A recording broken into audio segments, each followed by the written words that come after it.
तो भैया कोई भी क्लिक बेट नहीं है, मैं सच में आपको एक ऐसा एआई सॉफ्टवेयर बताने वाला हूं जहां से आप जेई मेंस के क्वेश्चन सॉल्व करा सकते हो। तो अगर तुम्हें कोई भी डाउट आ रहा है लास्ट के समय में, तुम्हें फॉर्मूलाज या रिवाइज करने हैं, तुम्हें कोई कॉन्सेप्ट समझना है, तुम सब कुछ यहाँ पे पूछ सकते हो और यार ये सब कुछ बता रहा होगा। तो बिल्कुल ध्यान से एंड तक देखना और सब्सक्राइब कर लो, क्योंकि ऐसी चीज़ें यहीं पता लगती हैं, तो कर लो सब्सक्राइब।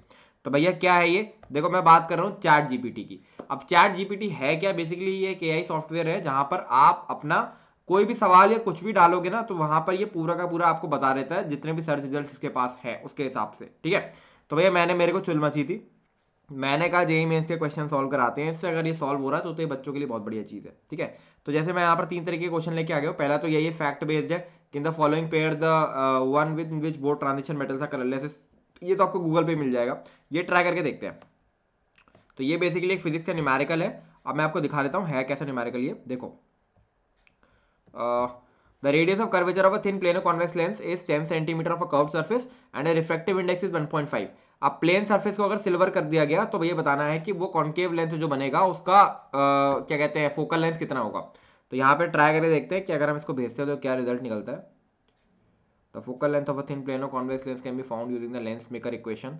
हर लेंस मेकर इक्वेशन से आपको निकालना पड़ेगा। Yes, and is the refractive index R2 R1 since radius of curvature of silver curved surface is 10 cm and effective index is 1.5। अच्छा, से वैल्यू भी पुट कर दी। हाँ, 20 centimetre was the answer to this question. Yes, okay. तो इसने बोला है कि 20 सेंटीमीटर इसका आंसर है। वैसे तो प्रीवियस ईयर क्वेश्चन है तो आपको पता होगा इसका 20 सेंटीमीटर ही आंसर है। चलो एक चीज़ और ट्राई करके देखते हैं। एक काम करते हैं, इसमें वैल्यू चेंज करते हैं, इसमें वैल्यू चेंज करके देखते हैं। रिफ्लेक्टिव इंडेक्स की जगह 1.6 डालते हैं और प्लेनो कॉन्वेक्स की जगह 8 सेंटीमीटर डाल देते हैं। अब देखते हैं क्या होता है। तो मैंने वैल्यूज चेंज कर दी और देखते हैं कि ये चेंज वैल्यू के साथ भी आंसर दे देता है। अगर हाँ, फिर तो ये बहुत सही चीज़ है भाई, ये तो आप फिर जेई मेंस के लिए यूज़ कर सकते हो। फॉर्मूला तो ठीक लिख दिया इसने, वैल्यू भी ठीक चढ़ा दी। 8 सेंटीमीटर, इफेक्टिविटी 1.6। हाँ, कैलकुलेशन कर रहा है अभी वो। ओके, सेम दे दी यार वैल्यू ऑलमोस्ट। ये देखो यार 13.33 सेंटीमीटर का आंसर आया है। तो मेरे को लगता है कि यार आप इससे ना जेई मेंस के क्वेश्चंस वगैरह सॉल्व करवा सकते हो। ठीक है, तो ये ट्राई करके देखना। अब यहाँ पर एक सवाल मैं से और पूछ लेता हूँ जहाँ पर कोई वैल्यू नहीं है। बेसिकली ये सवाल उसका है, मतलब मैं आपको बताता हूँ किस तरीके का सवाल है। देखो, जैसे ये है, two balls of same mass are carrying equal charge and hung from a fix support of l length at electrostatic equilibrium assume that angles made by each thread is small, the separation x between the balls is proportional to। तो l square के proportional है, l cube के proportional है, l 2/3 के proportional है, तो l के terms पे आंसर आएगा। अब इसको सेंड करके देखते हैं। At electrostatic equilibrium two balls will be in a state of electrostatic force between them is equal in magnitude but opposite in direction। हाँ, ये एक्चुअली ना पूरा का पूरा जो थ्योरी होता है ना उसके आसपास का वो समझा भी देता है। बेसिकली वही है कि गूगल से सर्च रिजल्ट निकालता है या जहाँ से भी इसके सर्वर पे पड़ा हुआ है। तो देखते हैं भाई क्या इसका आंसर आया है। Inversely proportional to the square of distance between them, and in this case x, therefore we can say separation x between the balls is proportional to square root of ratio of electrostatic force, and since the angle made by each thread is small, we can say x between the balls is inversely proportional to square root of ratio of charge to the mass।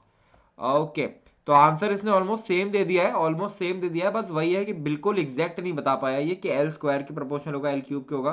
But अगर कोई common sense के अंदर, बच्चे के अंदर common sense होगा तो वो यहाँ से भी निकाल लेगा कि x between the balls is inversely proportional to square root of charge to the mass. Charge to the mass के बेसिस पे से निकाल दिया, यहाँ से भी बच्चा निकाल लेगा। ओके, तो वही है कि मतलब है तो यही, इंसान तो नहीं है ना भाई, तो इंसान वाली चीज़ तो नहीं आएगी क्योंकि कोई इंसान आपका डाउट सॉल्व कर रहा हो। लेकिन हाँ, काफ़ी हद तक आपके सॉल्व हो जाएंगे। बाकी इनऑर्गेनिक का तो डाउट ये कर ही देगा जहाँ तक है सॉल्व, क्योंकि इनऑर्गेनिक का क्वेश्चन तो मतलब ऐसा है, थियोरेटिकल है, वो तो गूगल ही बता देता है आपको। देख सकते हो the following pair the one which it's. अच्छा, ये तो ऐसा सवाल था कि जिसमें दोनों ही पेयर्स जो थे वो उसके मेटल लाइन्स कलरलेस थे, तो वो पेयर्स अगर होंगे तभी आपको मालूम पड़ेगा, है ना। मतलब जब आपके पास ऑप्शंस होते तभी मालूम पड़ता, लेकिन स्टिल ये उसके आसपास की थ्योरी आपको बता देगा क्या है। देखो, इसने आसपास की थ्योरी आपको बता दी। ठीक है, कि निकल +2 हो गया, निकल हो गया, और इसके मेरे ख्याल से अगर हम इसको ऑप्शन देते तो फिर वो ऑप्शन के हिसाब से भी कर देता। तो इसका आप यूज़ कर सकते हो। बस एक चीज़ का ध्यान रखना, देखो यहाँ पे आपको साइड में दिख रहा होगा हिस्ट्री। तो बेसिकली क्या है कि एआई के दिमाग में ना जो कुछ भी हम सवाल पूछते जा रहे हैं वो सेव होते जाते हैं, तो अगला सवाल भी वो पिछले सवाल के हिसाब से बताता जाता है। तो यहाँ पर आप हिस्ट्री क्लियर करते हैं ना अगला सवाल पूछने से पहले, ठीक है। तो ये चीज़ ट्राई करके देख सकते हो। बाकी जैसे अगर मान लो तुमको कोई कॉन्सेप्ट समझना है, तो सपोज मैंने बोल दिया कि एक्सप्लेन तो नहीं, व्हाट इज, सपोज मैंने कहा what is Newton's laws of motion, right. तो ये मेरे को समझा के दे देगा, ये मेरे को पूरा का पूरा समझा के दे देगा, ठीक है। मतलब बेसिकली उस तरीके से समझा के दे देगा कि यार आपको ये चीज़ समझ में आ जाएगी कि है क्या एक्चुअली, पूरा का पूरा थ्योरी आपके यहाँ पे आपका क्लियर हो जाएगा। एक मिनट को, इसको फिर से हमें रिफ्रेश करना पड़ेगा मोस्ट प्रोबेबली, रुको। What is Newton's law of motion, right. अरे यार रुको, फिर से रिफ्रेश करना पड़ेगा, ये प्रॉब्लम होता है इसमें। देखो मैं तुम्हें बिल्कुल लाइव दिखा रहा हूँ, कोई एडिटिंग नहीं होगी इस वीडियो में, ताकि आपको ऐसा लगे कि भैया क्या क्या प्रॉब्लम्स इसमें आती हैं, ठीक है, ताकि आप कंफ्यूज ना हो। अगर मान लो ऐसा प्रॉब्लम आ रहा है तो एक बार रिफ्रेश कर लेना, राइट। रिफ्रेश कर लोगे तो रिफ्रेश करने के बाद अगर आप क्वेश्चन पूछते हो तो उसके बाद ही आपको पूरी पूरी चीज़ समझा देगा, which is actually very good thing. देखो तो क्या है ना, कुछ टॉपिक्स ऐसे होंगे जो तुमने शायद नहीं पढ़ रखे हैं, तो मैं तुम्हें ना ऐसा कर सकते हो कि जो टॉपिक्स नहीं पढ़ रखे हैं ना वो एक बार यहाँ पे डाल दो, तो ये तुम्हें पूरा का पूरा एक बना के दे देगा थ्योरी उसके आसपास की। तो आप थ्योरी यहाँ पर जल्दी से पढ़ सकते हो। साथ में अगर फॉर्मूलाज वगैरह या कोई कॉन्सेप्ट रिवाइज करना तो यहाँ पर लिख दो, यहाँ पर वो पूरा का पूरा कॉन्सेप्ट बता देगा। ये चीज़ भी ट्राई कर सकते हो। देखो उसने बता दी तीनों लॉज ऑफ मोशन क्या है, ठीक है। तो बस यही है, और यहाँ पे सवाल पूछना आना चाहिए। जैसे अगर आप यहाँ पे लिखते हैं what is the Newton laws of motion with examples of JEE mains, तो यार वो फिर अलग तरीके से आपको दिखाता। जैसे मान लो मैंने यहाँ पर पूछा विद एग्जाम्पल्स, और लिख दूँ मैं विद एग्जाम्पल्स, तो सकता है एग्जाम्पल्स के साथ बता देगा फिर ये। तो भैया मतलब आपको सवाल पूछना आना चाहिए। अगर आप बिल्कुल स्पेसिफिक होकर क्वेश्चन पूछोगे ना तो वो फिर एकदम स्पेसिफिक होकर आंसर देगा। तो वो चीज़ है।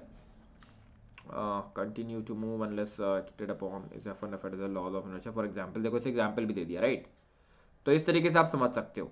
तो यहाँ पर अगर आप सही सवाल पूछ सकते हो ना तो आपको मजा आ जाएगा। बस यहाँ पर थोड़े बहुत वो ये है कि आपको पहली बात तो ऑर्गेनिक के क्वेश्चन ही बता पाएगा आप कैसे बनाओगे। यहाँ पर फोटो को सेंड करने का कोई तरीका है नहीं, डायग्राम बेस्ड क्वेश्चन नहीं बता पाएगा। बाकी जितने भी क्वेश्चन है वो आपको यहाँ पर आपको मालूम पड़ जाएंगे। तो अच्छा लगा होगा वीडियो, आई होप ट्राई करके देखना है चीज़, ठीक है। चलो खत्म कर लेते हैं और सब्सक्राइब कर लो ऐसी वीडियोस के लिए। This is all from my side, संकल्प जौहरी साइनिंग ऑफ।